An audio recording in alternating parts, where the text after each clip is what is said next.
দুপুরের খাবার আয়োজনে কী কী ছিল সেগুলো আজ আপনাদের সাথে শেয়ার করব। আসসালামু আলাইকুম সুপ্রিয় দর্শক, সবাই কেমন আছেন? আশা করি আল্লাহর রহমতে সবাই অনেক অনেক ভালো আছেন।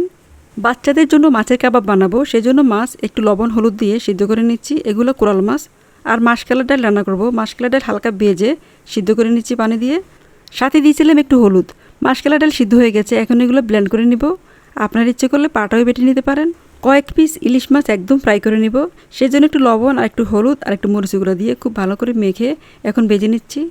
কোরাল মাছ খুব ভালো সিদ্ধ হয়ে গেছে, এখন উঠিয়ে রাখবো। ইলিশ মাছগুলো একটু উল্টি পাল্টি দিচ্ছি। ইলিশ মাছ ফ্রাই করলে খেতে বেশ মজাই লাগে। মাসকলাই ডাল খুব ভালো করে ব্লেন্ড করে পানি মিশিয়ে নিয়েছি। এখন দিয়ে দিচ্ছি পেঁয়াজ, কাঁচামরিচ, হলুদ মরিচ গুঁড়ো, জিরার গুঁড়ো, স্বাদ মতো লবণ, আর দিব আদা রসুন পেস্ট হাফ চামচ করে। সব কিছু পরিমাণ মতো দিয়ে খুব ভালো করে নেড়েচেড়ে মিশিয়ে নেব। এই ডাল রান্না করার সময় একটু খেয়াল রাখতে হবে যেন তলায় লেগে না যায়, তাহলে গন্ধ লাগতে পারে। ইলিশ মাছ খুব সুন্দর ফ্রাই হয়ে গেছে।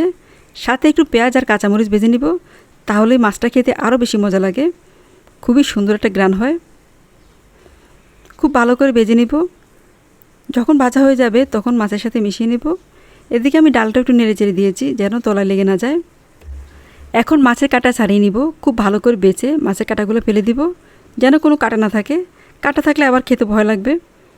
তো যাই হোক, চামড়া আর কাঁটা এগুলো ফেলে দিলাম। অনেকগুলো মাছ হয়েছে আমার। এখন দিয়ে দিচ্ছি আদা রসুন পেস্ট হাফ চামচ করে, হলুদ মরিচ গুঁড়ো, জিরার গুঁড়ো, স্বাদ মতো লবণ, পেঁয়াজ, কাঁচামরিচ, আর দিব কাবাবের মশলা। এই মশলাটা আমার খুবই প্রিয়, রাঁধুনির। একটা ডিমও দিয়ে দিব। তারপর সব কিছু খুব ভালো করে মাখতে হবে যেন কাবাবের শেপটা নেওয়া যায় সহজেই। আমি অনেকক্ষণ খুব ভালো করে মেখে নিব। খুব ভালো করে এখন মাখা হয়ে গেছে। এখন কাবাব বানিয়ে নিব। এখানে আমি লম্বা শেপ করে বানাবো। আপনার ইচ্ছে করলে গোল শেপও বানাতে পারেন। যার যেরকম পছন্দ সেরকমই বানাতে পারেন। দেখুন আমি বানিয়ে নিচ্ছি। এদিকে মাসকলাইয়ের ডাল খুব সুন্দর সিদ্ধ হয়ে গেছে। এখন বাগার দিয়ে দিব। একটা কড়াইতে আমি তেল দিয়েছি পরিমাণ মতো। 2টা দিলাম তেজপাতা, আর দিলাম রসুন কুচি আর পেঁয়াজ কুচি। খুব ভালো করে ভেজে নিব। যখন বাদামি কালার হয়ে যাবে তখন একটা ডিম ভেঙে দিব। ডিমটা দিয়ে খুব ভালো করে নেড়েচেড়ে মিশিয়ে নিব। যখন একদম ভাজা ভাজা হয়ে যাবে তখন ডালের সাথে মিশিয়ে নিব। অনেক বেশি মজা লাগে মাসকলাই ডাল এভাবে রান্না করলে। অনেকে অবশ্য মাছের মাথা দিয়ে বা মাছ দিয়ে রান্না করে খান। ওভাবে রান্না করলেও অনেক মজা লাগে। এখন দিয়ে দিচ্ছি ধনিয়া পাতা। মাসকলাই ডালের সাথে অবশ্যই ধনিয়া পাতা দিতে হবে, তাহলে ডালটা খেতে বেশি মজা লাগে, খুবই সুঘ্রাণ হয়। দেখুন কেমন সুন্দর হয়েছে। মাছের কাবাবগুলো বানানো হয়ে গেছে। আমি লম্বা শেপ দিয়ে বানিয়েছি। দেখুন কেমন সুন্দর হয়েছে, মাশাল্লাহ। অনেকগুলো কাবাবই হয়েছে।